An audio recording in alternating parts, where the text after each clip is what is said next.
அந்த விழுப்புரத்தில் உள்ள மக்கள் நீங்க எவ்வளவு கஷ்டப்பட்டு இருக்காங்க, அவனை கூப்பிட்டு செஞ்சீங்களா? விழுப்புரம் மாவட்டத்தில் உள்ள ஒவ்வொரு வாக்காளர்களும் யோசிக்கணும், ஒரு ஓட்டு விஜய்க்கு கொள்ளக்கூடாது. மக்களை நேரடியா போய் சந்திக்க முடியாதவர் இவர் ஒரு மனிதனா? இப்படிப்பட்ட ஒரு மனுஷனை எப்படி ஒரு அரசியல்வாதியா மக்கள் பார்ப்பாங்க? ஒரு மனுஷன் கேமரா முன்னாடிதான் எல்லா நல்ல காரியம் பண்றான், அப்ப அவன் நோக்கம் எவ்வளவு கேவலமானதா இருக்கும். நீங்க போற இடத்துக்கு பிரியாணி நீங்க வர்றதும் விஜய் விஜய் விஜய் விஜய். ரெட்ரோ மீடியா நேயர்களுக்கு வணக்கம். இன்னைக்கு மக்களில் ஒருவனாக ஒரு சின்ன விஷயத்தை பற்றி, மக்களின் கோபத்தை பிரதிபலிக்கிற அந்த இடத்துல இருந்து நான் பேசுகிறேன். என்னென்னா, விஜய் அவர்கள் அரசியல்வாதி ஆகணும், சிஎம் ஆகணுன்ற ஒரு கனவோடு இன்றைக்கி வந்திருக்கார்.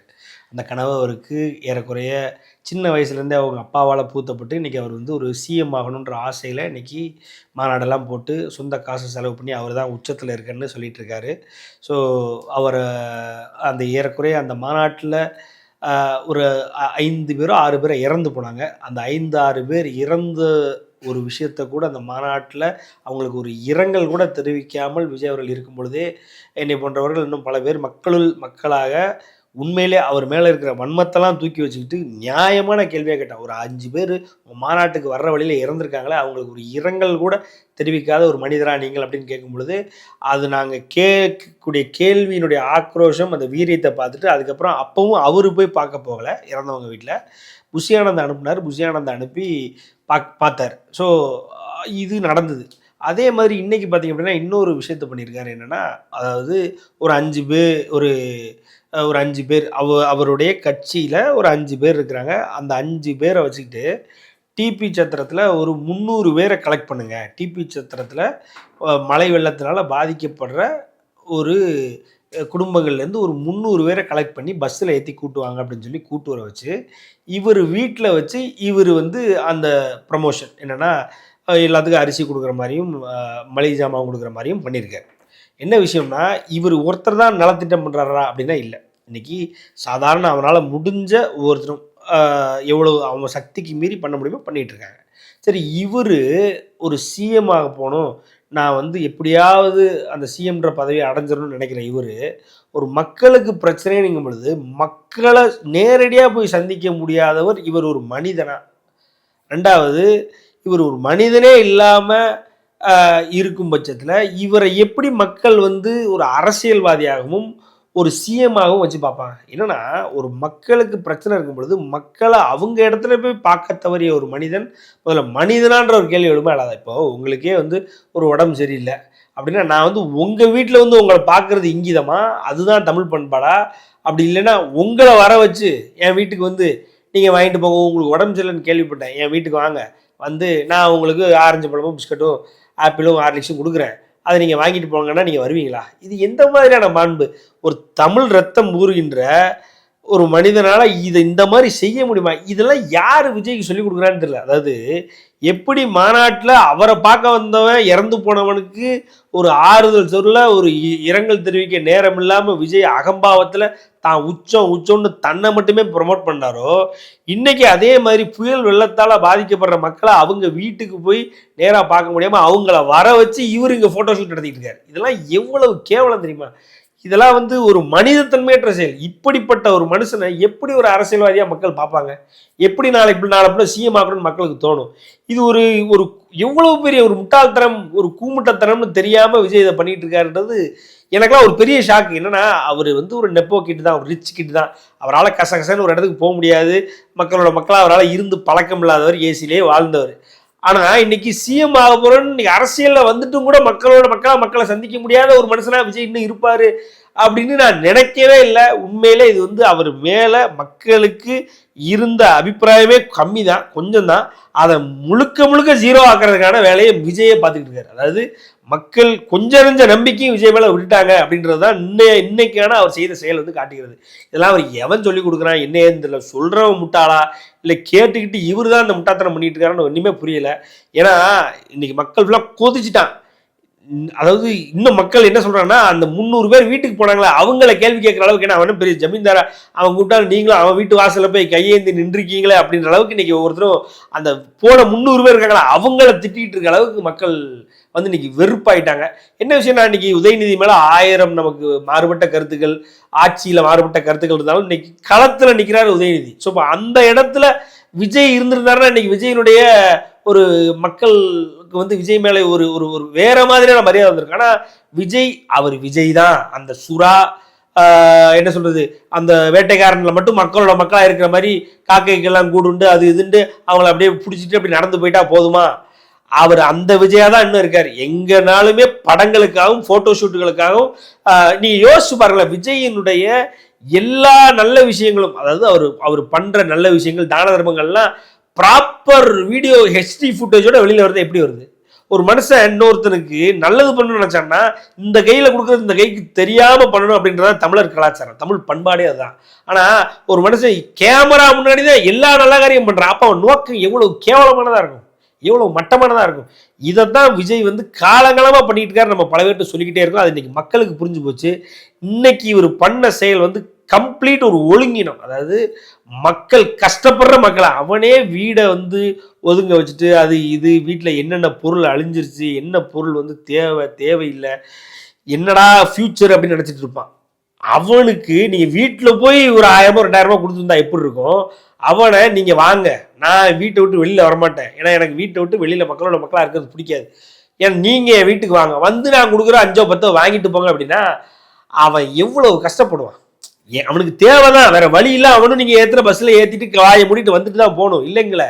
ஆனா அவனுக்கு எவ்வளவு பெரிய கஷ்டத்தை நீங்க கொடுத்துருக்கீங்கன்னு கொஞ்சம் யோசிங்க. ரெண்டாவது அவனை வந்து அவன் வந்து உங்கள ஒருத்தனா நீங்க அவனை ட்ரீட் பண்ணணும்னு நினைங்க. உங்க உங்க அடிமை விஜய் ரசிக கூட்டம் மாதிரி நீங்க போடுற இடத்துக்கு பிரியாணி நீங்க வர்றதும் விஜய் விஜய் விஜய் விஜய் கோஷம் போட்டு போடுறவன மாதிரி உங்களுடைய அடிமையில ஒருத்தவங்களா நீங்க மக்களை நடத்துனீங்க அப்படின்னா மக்கள்கிட்ட நாளைக்கு ஓட்டு போடுறதுக்கு மக்கள் வீட்டுக்கு வருவீங்கல்ல, ஓட்டு வேணும்னு கேட்க மக்கள் வீட்டுக்கு வருவீங்கல்ல, ஊரா சுற்றுப்பயணம் ஓட்டு வேணும் சிஎம் ஆகணுன்ற அந்த ஆசையில ஓட்டு வாங்குறதுக்காக போவீங்க தெரியுமா? அப்ப கேட்பான் மக்கள், எனக்கு ஒரு கஷ்டம் வரும்போது நீ என் வீட்டுக்கு வரலையடா, இன்னைக்கு உனக்கு சிஎம் பதவி வேணும் ஓட்டு வேணுன்றதுக்காக என் வீட்டை தேடி வந்திருக்கேன்னு கேவலமா கேட்பான் பாருங்க. அப்போ உங்களுக்கு அது உரைக்கும். இது வந்து முற்றிலும் வந்து ஏற்புடையதல்ல. விஜய் அவர்கள் இந்த அரசியல தான் மேற்கொள்ள போறாரு அப்படின்னா விஜயினுடைய வீழ்ச்சி அப்படி இல்லைன்னா விஜய்ன்றவர் தமிழ்நாட்டு அரசியல் வரைபடத்திலிருந்து வெளியில போயிடுவார். அதுல எந்த மாற்று கருத்தும் இல்லை. இதுல இன்னொன்னு இன்னைக்கு எனக்கே நியாயம்னு பிடிச்சி என்னன்னா, இன்னைக்கு ஒருத்தர் பதிவு போட்டிருக்காரு, Viluppuram V Vijay V Vikravandi V சாலை வி அப்படின்னாரு. இது எப்படின்னா ஒரு மாசம் நடந்து கரெக்டா 1 மாசம் 2 நாள் ஆகுதுன்னு நினைக்கிறேன். அதாவது விழுப்புரம் மாவட்டத்துல ஒரு மிகப்பெரிய மாநாடு நான் போட்டுருவேன், அது எல்லாம் விஜய் தான், வியும் விஜயில வருது, விழுப்புரமும் வீல வருது, அதே மாதிரி விக்கிரவாண்டி வீல வருது, வி சாலையும் வீல வருது, இதுவரை உலகம் பார்க்காத மாநாடு ஒன்று போட போறேன் அப்படின்னு விஜய் போட்டார். அந்த மாவட்டத்துல தான் இன்னைக்கு இவ்வளவு பிரச்சனை. கிட்டத்தட்ட விழுப்புரம் மாவட்டத்தினுடைய அந்த பஸ் ஸ்டாண்ட் இருக்கு இல்லையா, அந்த பஸ் ஸ்டாண்டு ஏறக்குறைய 3-4 நாட்களாக கம்ப்ளீட்டா வெள்ளத்துல மூழ்கி இருக்கு. அந்த விழுப்புரம் நீங்க உங்களுக்கு மாநாடு போடுறதுக்கு தேவைப்படும் பொழுது விழுப்புரம் விழுப்புரம் விழுப்புரம் இன்னைக்கு விழுப்புரத்துலதான் மக்கள் கஷ்டப்படுறான். அந்த விழுப்புரத்துக்கு உங்களால போக முடியல, சரி போக வேண்டாம், அந்த விழுப்புரத்தை பத்தி 2 வார்த்தை பேசுறீங்களா? அந்த விழுப்புரத்துல உள்ள மக்கள் நீங்க எவ்வளவு கஷ்டப்பட்டு இருக்காங்க, அவனை கூப்பிட்டு செஞ்சீங்களா? இங்க உள்ள டிகே சத்திரம் அது உங்களுக்கு பக்கத்துல இருக்கு அப்படின்னு உடனே அவங்களை கூப்பிட்டு வச்சுக்கிட்டீங்க. அதாவது உங்களுக்கு நல்லது பண்ண அப்படின்னு ப்ரமோஷனுக்கு விளம்பரப்படுத்துறது கொஞ்சம் ஆட்கள் தேவை, அதை பக்கத்துல எப்படி ஏன் அவ்வளவு தூரம் போகணும்? நீ விழுப்புரத்தை நீங்க பயன்படுத்திக்கிட்டீங்கல்ல, இன்னைக்கு அந்த விழுப்புரம் மக்கள் கஷ்டப்படுறாங்களே, சரி கஷ்டமோ நஷ்டமோ எவனுக்கோ பண்ணணும்னு நினைச்சீங்க, அந்த விழுப்புரம் மக்களை கூப்பிட்டு பண்ணிருக்க வேண்டியதானே? அங்கேயும் நீங்க போறது இல்லை, அவனை கூப்பிட்டா பண்ணிக்க வேண்டியது. அது கூட நீங்க பண்ணாம இங்க பக்கத்துல கூட கூப்பிட்டு பார்த்து டக்குனு ஒரு போட்டோ ஷூட்டை முடிச்சு அனுப்புவோம் அப்படின்னு கூப்பிடுறதெல்லாம் வந்து அசிங்கத்தின் உச்சம். ஏன்னு வைங்களேன், என்னன்னா விழுப்புரம் மக்கள் இன்னைக்கு ஒருத்தர் சொல்றான் விழுப்புரத்துல இருந்து, இந்த விழுப்புரத்துல அவங்க அன்னைக்கு பண்ண அராஜகம் கொஞ்சம் நஞ்சம் இல்லை. அந்த விழுப்புரத்துல அந்த சேர் சந்தா எடுத்துருக்கணும். அந்த சேர் வந்து அவன் என்ன பண்ணியிருக்கான் அப்படின்னா, அவங்க வந்து இந்த மாதிரியான மாநாட்டுகளுக்கு சேர் போடுறவன், அந்த சேர் போடுறவன் சொல்றான் ஏறக்குறைய 2800 சேரை அடிச்சு உடைச்சிருக்காங்க. இடையில இது நாம் தமிழர் கட்சியினர் கூட அந்த மாநாடு முடிச்சதுக்கப்புறம் சேருகளை எடுத்து ஒதுங்க வச்சுட்டு போறாங்க. நாம் தமிழர் கட்சி தான் இருக்கிறதுலே முட்டாத்தனமான கட்சின்னு நினைச்சோம். இன்னைக்கு அவங்களோட மலுமட்டத்தனமான ஒரு கூட்டம் வருதுன்னா அது தாவே கழகம் தான் போல இருக்கு. ஏன்னா தாவே கழகத்துல கிட்டத்தட்ட 2800 சேரை உடைச்சிருக்காங்க. அவன் என்ன சொல்றான், ஒரு சேர் பார்த்தீங்கன்னா எனக்கு வந்து 1500 ரூபா 2800 சேரை உடச்சிருக்கானுங்க. இதை எப்படி பார்த்தாலும் என்னால் ரெக்கவர் பண்ண முடியாது. இந்த விழுப்புரம் மாவட்டத்தில் இவ்வளவு கேவலமா ஒரு மாநாடு முடிஞ்சதுக்கப்புறம் இப்படி எங்க சேர்களுக்கு ஒரு சம்பவமே நடந்ததில்லைன்னு நினைக்கிறேன் பேசுறான். எதுக்கு சொல்றேன்னா, அந்த விழுப்புரத்துக்குள்ள போய் அந்த மக்களுக்கு நீங்க டேமேஜ் பண்ணீங்க ரைட்டா. அந்த விழுப்புரத்துல உங்களுக்கு இடம் கொடுத்தவன கூட, அதாவது இந்த பண்ணையார் ஜமீன்தார் காலகட்டத்தில் கூட இந்த மாதிரிலாம் இருக்காது. இந்த வர சொல்லி இந்த லெஃப்ட் ஹேண்ட்ல எடுத்து கொடுப்பாங்க, வர சொல்லி அவங்க கைப்படக்கூடாது லெஃப்ட் ஹேண்ட்ல எடுத்து கொடுப்பாங்க. அந்த மாதிரி இவர் ஏதோ ஒரு மக்கள் தீண்டத்தார்கள் போலவும் மக்களை வர வச்சு இவர் இடத்துக்கு தான் அவங்க வந்து கிட்டத்தட்ட பிச்சை எடுக்க வர்ற ரேஞ்சில் இப்படிதான் வந்து அங்க உள்ள விவசாயிகளையும் இவரு போய் பார்க்காம அவங்கள அங்கிருந்து இவர் வீட்டுக்கு வர வச்சு பார்த்தாரு. சரி, நம்ம அப்பவே கேட்டேன், உங்களால அந்த வீட்டு அந்த மக்கள் உங்க நலனுக்காக அவங்க இடத்த கொடுத்துட்டு உட்காந்துட்டாங்க அந்த மக்கள் கரெக்டா. அவங்கள நேரில் போய் பார்க்க முடியல, அவங்க ஒரு விவசாயிகள், அவங்க கஷ்டத்தில் உங்களால் பங்கெடுத்துக்க முடியல, அவங்களுக்கு ஒரு நல்லது அவங்க இடத்துல போய் பண்ண முடியல, உங்கள் வீட்டுக்கு வர வச்சிங்க. உங்கள் எப்படி உங்கள் ரசிகர்களை உங்கள் துணியில் நீங்கள் அந்த சட்டை கலரில் சட்டை அழுக்கப்படாமல் வர வைப்பீங்களோ அந்த மாதிரி இவங்கள வர வச்சிங்க பண்ணீங்க ரைட்டு. இன்னைக்கு அவன் ஒரு கஷ்டத்தில் இருக்கான் விழுப்புரம் மாவட்டம், அந்த மாவட்டத்தையே கண்டுக்கல நம்மளு. அந்த மாவட்டத்தில் எவன் எப்படி போனா என்ன, எனக்கு அங்கே இடம் தேவைப்பட்டுச்சு, நான் போய் விழுப்புரம் மாவட்டத்தையே கலக்கிட்டேன் வச்சுட்டேன் அப்படின்னு திமுறா அன்னைக்கு பேசிட்டு இன்னைக்கு அதே திமுறில் இருக்காரு. விழுப்புரம் மாவட்டத்தில் உள்ள ஒவ்வொரு வாக்காளர்களும் யோசிக்கணும், ஒரு ஓட்டு விஜய்க்கு விழக்கூடாது. இன்னைக்கு நீ கஷ்டத்தில் இருக்கும்போது உனக்கு வந்து விஜய் நின்னாரா? அன்னைக்கு அவர் தேவைக்காக மாநாட்டுக்கு உடனே தானே பயன்படுத்தினாரு.